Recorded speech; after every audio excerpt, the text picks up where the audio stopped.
Hey guys, welcome to Chess Roots. Today in this game, I'm gonna show a game played between Gary Kasparov and Peter Leko in the year 2001 linares tournament. Here Kasparov is white. He played e4, e5, knight f3, knight c6, bishop b5, a6, bishop a4, knight f6. Castles, bishop e7. This was standard Rilo pledge. Rook e1, b5, bishop b3, castles. Now here played white. Here white played.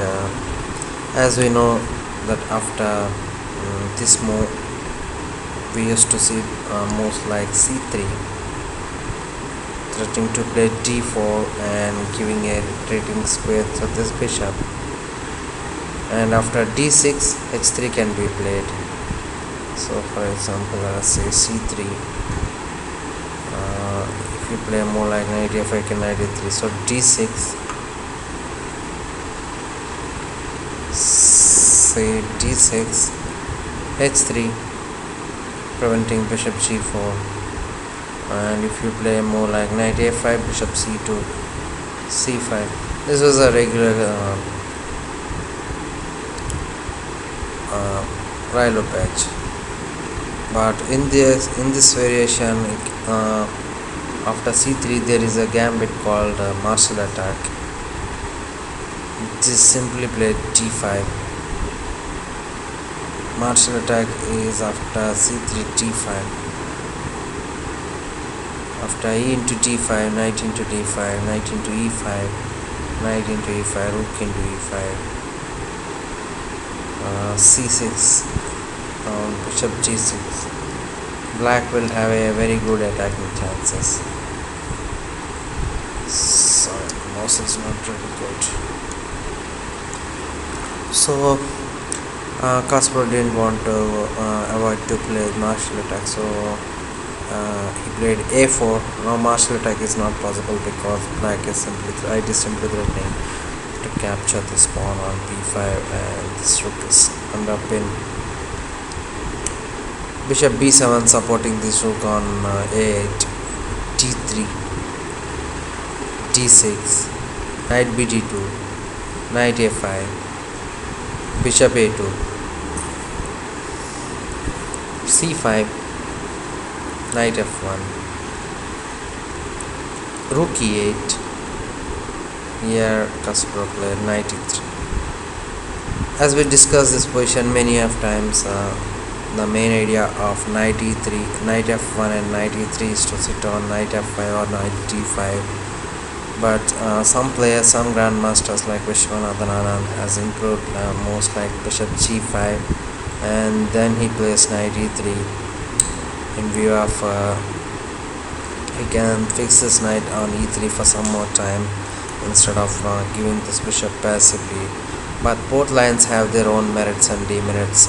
In that particular line, this pawn should be on c3 and d4 or even d5. But the opposition, Kasparov didn't commit anything and he's just left the pawn on d3. So knight e3, h6, bishop g2.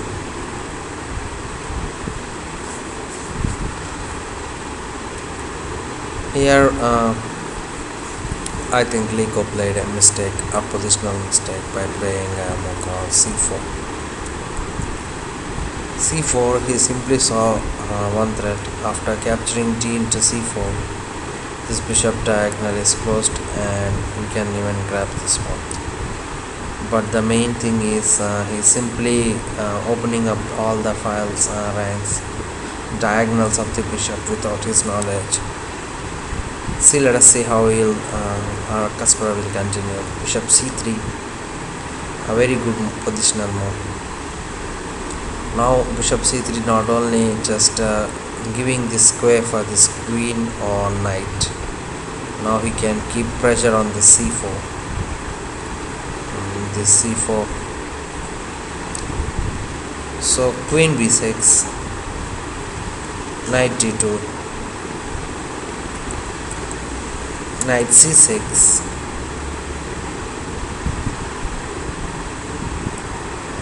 knight d5. Now knight d5 looks very strange for those who's playing this line for first time, because white is simply closing the diagonal of this bishop permanently. Sorry, this bishop permanent. Why? Because after e into d5, your own pawn just blocking the path of your pieces, and after d into c4 also, this bishop cannot come into the action after you have the pawn on d5. And after exchanges, this pawn comes to d5. Black can simply play moves like f5. So this move looks very strange, but it is forcing black to go into a very bad position. Let us see how they continue this game. Knight into d5, into d5, knight a5, bishop into a5, or else he'll simply play more like maybe b4. This piece is stopped. So bishop into a5, queen into a5, d into c4. Here leko just blundered by taking queen into a4. He could have played a more like b4, because after b4, seriously the position is, one should say, black is quite fine, because after b4 this bishop on a2 looks very bad, and black can have a counter chances with a more like f5. First of all, preventing the key square of knight e4. Later he can transpose this bishop maybe to f5, f4, bishop f5. Sorry, okay, I'll make it green. So there are few good chances. This bishop, I don't know how Kasparov will simply activate this bishop after playing b4. Black would have easily maybe equalized this position after playing more b4. So d into c, queen into a4, big mistake. He simply overlooked this move of c5. Now why I said he just overlooked, because after he cannot capture this d into c5. Now this bishop diagonal is getting open. If he capture d into c5, he can simply throw this d6 and bishop f7 check, rook into a4.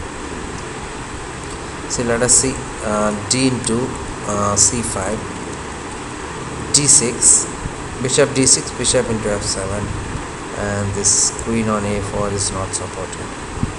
So he cannot take d into c5. So what happens? Kasparov just activated his bishop. Here he played queen b4, knight e4. Now keeping pressure on this d6, such that he will take that, and later he can push him more like d6.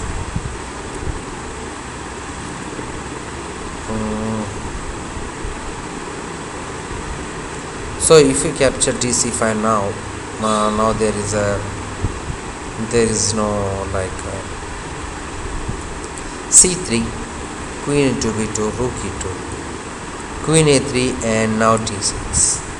Now the same thread continues. He wants to capture bishop into f7 and rook into a3. So there is no way he can capture this c5.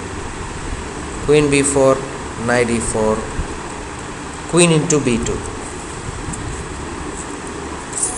c into d6, bishop f8, c3, a very good positional move, not allowing the retreating square for this queen, and black really don't have any move to play. So here leko just don't want to keep this knight on e4. The natural looking move is to play f5, which is losing by force. After f5, d7. The only way to activate this bishop on a2. Rook e8, d6 check. Now this bishop is, I don't want to say any words. Just look at this bishop and look at this colors of this king around. They are terribly weak. King h8, knight c5, bishop c6, knight d3, queen into c3, knight into e4. All these few moves which Kasparov played are practically forced. Now you can imagine the squares around the king. How I don't know how he will defend. All the color complexion squares around the king are pretty bad. So if Kasparov somehow exchanges this bishop for his knight or something, he could have played a more like queen d5 later, and there is no way that leko can defend against a monster like Kasparov in this position. So leko just threw it away by playing bishop e4, simply given away the exchange, or else he don't really have any good chances to defend this position. Knight f7 check, king h8. Now pause this position for a while and try to finish off the things. Here all moves from here are forced. Practically there is nothing that leko can do about this. After taking the pawn on queen a4, black simply lost the position. Okay, fine, I hope you got the move. Instead of taking this rook on d8, Kasparov just trying to weak all the squares around the king, which I said before. This is a very bad color complexion. The only way of is simply this bishop on e4 is supporting. So if there is no rook on a1, I'm sure that I bet even Kasparov will take more like rook into e4 and he'll play queen d5. But now rook on a1 is check. So here he played a brilliant move. Not up to the standard of Kasparov, but a brilliant move for most of us. Knight g5 check. Now he cannot take h into g5. In view of queen h5 is a checkmate. This is the main idea of this knight g5 check. If he want, he could have captured the rook on d8, but this was more easy. King h8, knight into e4, f into e4, queen d5. Now see the weaknesses of these squares around the king. I bet most of the players, not even leko, will simply resign if you give a position like this to Kasparov. No way, whatever the position, he will simply beat them because of his immense tactical knowledge on this position, this type of positions. King h7, queen g8, king g6. He's just taking his king and running away. But bishop f7 check, king f6. Leko could have resigned a long back after knight into e4. He's just trying whether Kasparov will seize this move, and here in this position finally he gave up and Kasparov won. This was a very good first of all, the idea behind this moves are pretty good, and Kasparov at his own style he has just dominated this game. I hope you enjoyed this game. Please don't forget to subscribe and leave comments. See you in the next class.